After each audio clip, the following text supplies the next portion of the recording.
Prélude à la rentrée scolaire prévue dans quelques jours, le ministre de l'Éducation nationale poursuit ses rencontres avec les acteurs du secteur. Pour cette étape, Mamadou Talla s'est entretenu avec les représentants de l'Assemblée nationale et d'autres institutions étatiques. Objectif affiché, préparer comme il se doit le retour des élèves à l'école. Massamba Tchane. C'est une rencontre d'échange et de partage avec les acteurs de l'éducation pour examiner le niveau de mise en œuvre des recommandations de l'année scolaire 2020 et 2021, mais également définir les orientations pour l'année scolaire 2021-2022. Aujourd'hui, c'était autour des institutions. Parce que comme le veut le président de la République, c'est une école de tous et une école pour tous. C'est important que l'ensemble donc, des acteurs puissent être mobilisés autour de l'école. Ça nous a permis de faire le bilan, de voir exactement ce qui a fonctionné, ce qui nous a permis d'avoir des résultats positifs. Et cette dynamique de réussite qui s'installe au Sénégal depuis 3 ans, nous voulons la maintenir. À travers cette approche inclusive, le ministre de l'Éducation nationale traduit en actes concrets la vision du chef de l'État qui consiste à offrir une éducation de qualité pour tous. Il y a de gros efforts qui ont été faits du côté du ministère et qui a été aussi soutenu par le président, son excellence, le gouvernement du président Macky Sall. Et ça aussi, on l'a vu tout à l'heure. Les statistiques nous l'ont montré. Je pense qu'il faut continuer, n'est-ce pas, à renforcer et à échanger pour, n'est-ce pas, mener à bien tous les défis à relever. Dans l'ensemble, ça s'est bien passé. Il y a eu des risques en certains moments de crise, mais heureusement que le sens des responsabilités a prévalu. Malgré le manque de monitoring, l'ensemble des syndicats ont fait preuve de hauteur, de responsabilité. Je crois qu'il est heureux que ça soit passé comme ça. À l'issue de la rencontre, de fortes recommandations ont été formulées pour accélérer la mise en œuvre des 5 priorités du ministre de l'Éducation nationale. Les recommandations fortes qu'il faudrait dégager commencent par ce qui est en train d'être fait aujourd'hui.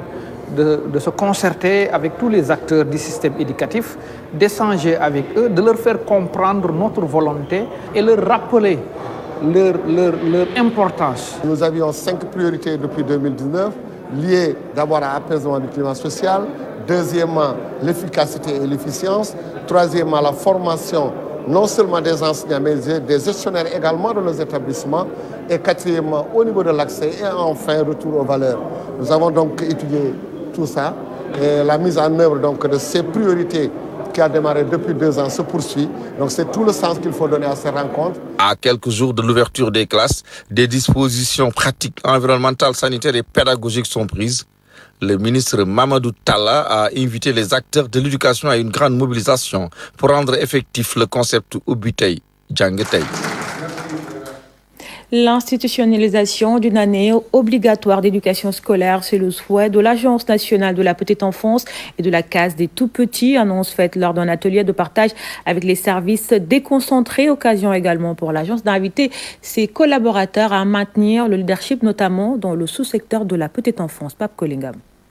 Cette rencontre avec les coordonnateurs régionaux de la petite enfance et de la case des tout-petits et la direction de la tutelle a permis de partager les priorités du sous-secteur.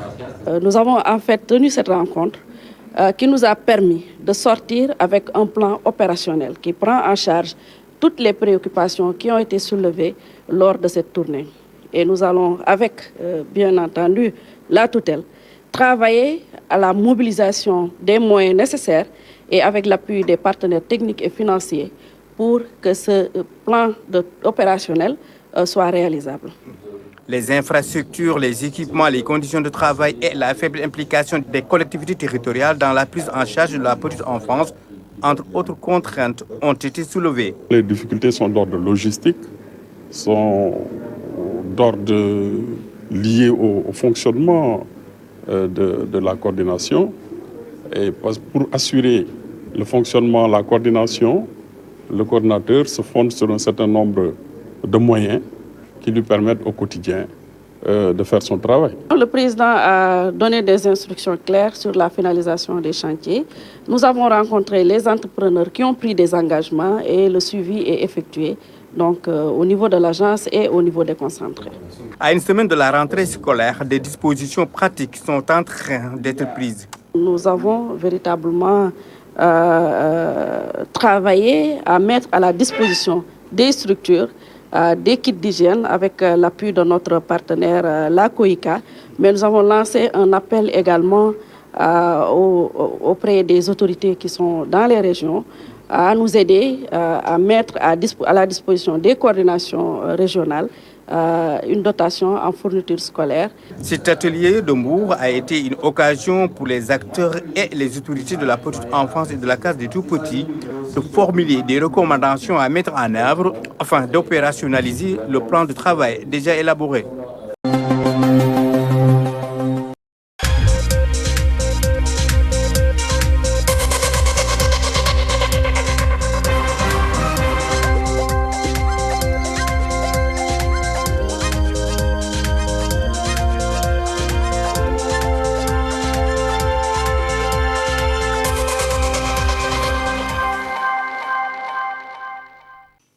Trouver un toit aujourd'hui pour dormir ou pour développer des activités génératrices de revenus devient de plus en plus agaçant. Il faut disposer de gros moyens, un privilège pour certaines couches. Les locataires se plaignent, les propriétaires de maisons aussi.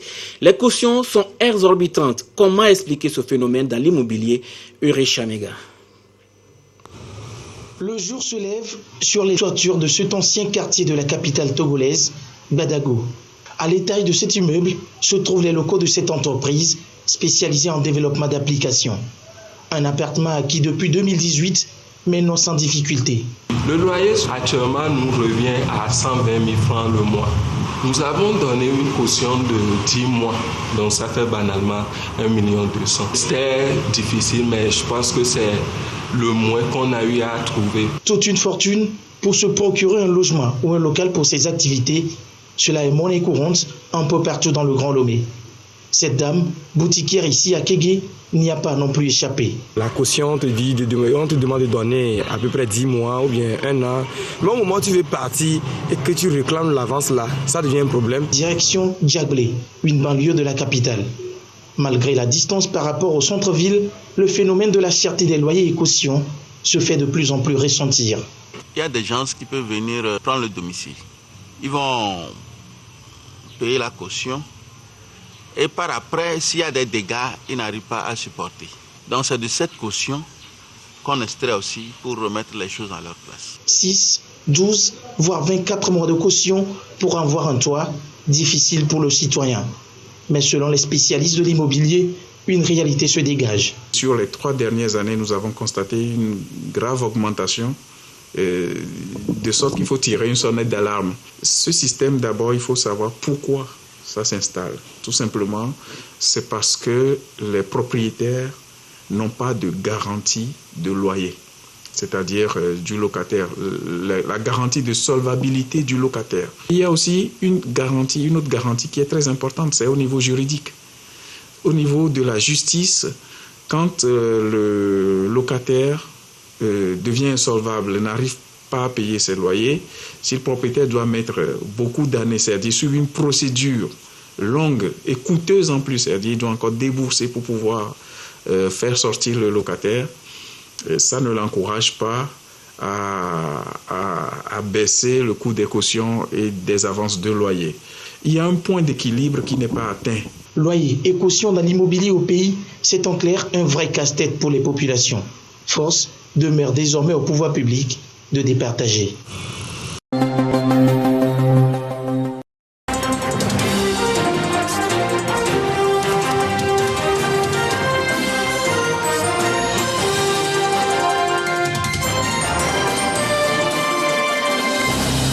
La tribune Les Grandes Rencontres du CESEC a reçu ce lundi le ministre des Eaux et Forêts.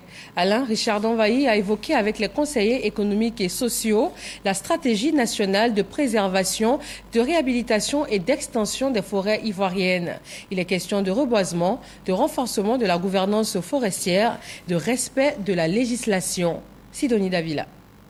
Des années 60 à ce jour, la Côte d'Ivoire a perdu 80% de son couvert forestier. Face à cette dégradation avancée, l'État a pris des mesures pour inverser la tendance.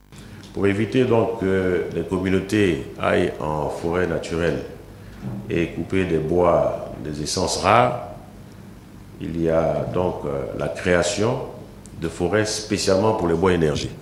Il y a la possibilité également par la loi de créer des forêts et qui sont donc identifiées comme forêts régionales. Nous allons bientôt instituer que chaque élève dans toutes les écoles de Côte d'Ivoire est à planter un arbre chaque année pour pouvoir passer en classe supérieure. À la tribune, les grandes rencontres du CESEC, le ministre des Eaux et Forêts, Alain Richard Donvaï, a décliné les différents axes stratégiques pour la mise en œuvre de la politique de préservation, de réhabilitation et d'extension des forêts ivoiriennes. La nouvelle politique forestière doit nous amener d'ici à 2030 à planter 3 millions d'hectares de forêt. Ce qui va nous ramener de 9% où nous sommes aujourd'hui à 20% de couverts forestiers. Pour être considéré comme un pays forestier, il faut être à 20%. Le démarrage est certes lent. Nous espérons qu'avec la sensibilisation, avec les techniques que nous allons utiliser, nous allons pouvoir atteindre ces objectifs-là. Le déguerpissement des forêts classées est un point important de la stratégie nationale. De 2021 à 2030, l'État compte injecter plus de 600 milliards de francs CFA dans l'élaboration de la politique nationale de reconstruction des forêts ivoiriennes. Un sujet qui a suscité de l'intérêt auprès des conseillers économiques. C'est d'abord une tribune de formation pour l'ensemble des conseillers économiques, sociaux et environnementaux. Nous avons eu droit à des données extrêmement importantes à l'heure des réseaux sociaux. Nous avons besoin de voix autorisées pour pouvoir donner des informations.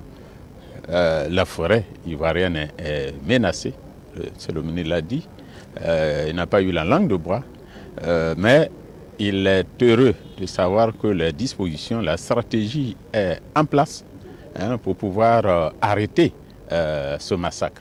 Les conseillers économiques ont tous salué cette communication d'Alain Richard Donvaï, ministre des Eaux et Forêts, qui représente pour eux un plus pour les travaux de réflexion. Autre grand chantier du gouvernement ivoirien, la promotion des technologies numériques. Le ministre des technologies numériques a ouvert une rencontre en vue de peaufiner un projet de loi sur les start-up dans le secteur. Kader Sogodogo. Un projet de loi dénommé Startup ACT qui vise à créer de nouvelles entreprises et une économie forte dans le domaine des technologies numériques est en préparation. Un atelier de validation pour peaufiner les composantes du projet de loi s'est ouvert à Yamoussoukro. L'objectif est de faire de la Côte d'Ivoire un pays fort dans le domaine de l'innovation. Pour y arriver, donc, cette loi inédite que nous initions ensemble via les startups va permettre, premièrement, de définir le label de startup, de pouvoir dire c'est quoi une startup, de créer un cadre institutionnel de promotion des startups, d'élaborer les conditions d'attribution, de durée et de validité de ce label, de déterminer des mesures d'accompagnement, d'identifier les mesures d'incitation fiscale et financière, de mettre en place le respect de la loi avec les obligations, et on n'espère pas, mais toujours est-il, il faut que ça existe les sanctions pour ceux qui ne vont pas respecter la loi, et puis soutenir les entreprises par un fonds de soutien et de garantie au profit des startups labellisées. L'atelier de Yamoussoukro va durer 3 jours et va permettre aux participants, dont de nombreux experts, de sortir un document consensuel avant son passage devant les 2 chambres du Parlement, l'Assemblée nationale et le Sénat.